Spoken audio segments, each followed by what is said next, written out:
শিলিগুড়ি শহরের বাগডোগরা স্টেশন মোড়ে এক বাসনের দোকানে দুঃসাহসিক চুরির ঘটনা ঘটেছে। জানা গেছে, মাঙ্কি টুপি পরে এক দুষ্কৃতী গভীর রাতে দোকানের জানালা ভেঙে ভেতরে প্রবেশ করে এবং লক্ষাধিক টাকার বাসনপত্র নিয়ে পালিয়ে যায়। দোকানের মালিক ধীমান আইচ জানিয়েছেন, সোমবার রাতে দোকান বন্ধ করে বাড়ি চলে গিয়েছিলাম, কিন্তু মঙ্গলবার সকালে দোকান খুলতেই দেখি জানলা ভাঙা আর দোকানের বহু মূল্যবান জিনিসপত্র উধাও। সিসিটিভি ফুটেজ খতিয়ে দেখে দেখা যায়, মাঙ্কি টুপি পরা এক দুষ্কৃতী দোকানে ঢুকে কাঁসা, পিতল, স্টিল ও প্লাস্টিকের বাসনপত্র লুট করে পালিয়ে যায়। চুরির কৌশল দেখে পুলিশের অনুমান এটি পূর্ব পরিকল্পিত ছিল। চুরির ঘটনার পর ধীমান আজ বাগডোগরা থানায় লিখিত অভিযোগ দায়ের করেন। ইতিমধ্যেই পুলিশ ঘটনাস্থল পরিদর্শন করেছে এবং তদন্ত শুরু করেছে। পুলিশ সূত্রে জানা গেছে, সিসিটিভি ফুটেজ বিশ্লেষণ করা হচ্ছে, দুষ্কৃতীর গতিবিধি খতিয়ে দেখে তার পরিচয় জানার চেষ্টা চলছে। আশা করছি দ্রুত তাকে গ্রেপ্তার করা সম্ভব হবে। এই চুরির ঘটনায় স্থানীয় ব্যবসায়ীদের মধ্যে উদ্বেগ ছড়িয়ে পড়েছে।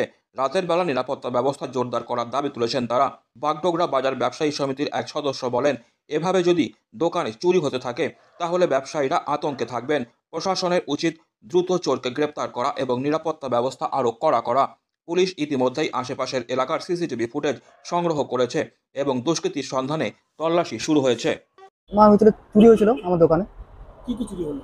তোমার কাঁসা, পিতল, তামা, স্টিল, অ্যালুমিনিয়াম, সব প্লাস্টিকের মাল। কবে কবে ঘটনা? কালকে রাত্রে, মানে তোমার 3:30টার সময় চোর তোমার জানলা ভেঙে ঢুকছে। জানলা ভাঙছে, তারপর দরজা ভাঙছে পিছনের, ভেঙে তারপরে দোকানে ইয়ে করছে। এই ধরনের ঘটনা এর আগে হয়েছিল? হ্যাঁ, এর আগেও হয়েছে। এর আগেও চুরি হয়েছে? হ্যাঁ। যে সিসিটিভি তো লাগানো রয়েছে দোকানে, হ্যাঁ। এটা কি শনাক্ত করা গেছে? শনাক্ত করা হ্যাঁ, ধরা পড়ে গেছে। মানে তোমার টুপি পরেছিল, মাঙ্কি টুপি পরা ছিল। পুলিশ দেখছে? পুলিশ, হ্যাঁ, পুলিশও দেখছে।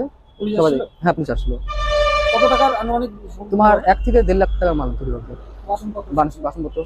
বাসনপত্র তোমার গ্যাসের আইটেমও আছে।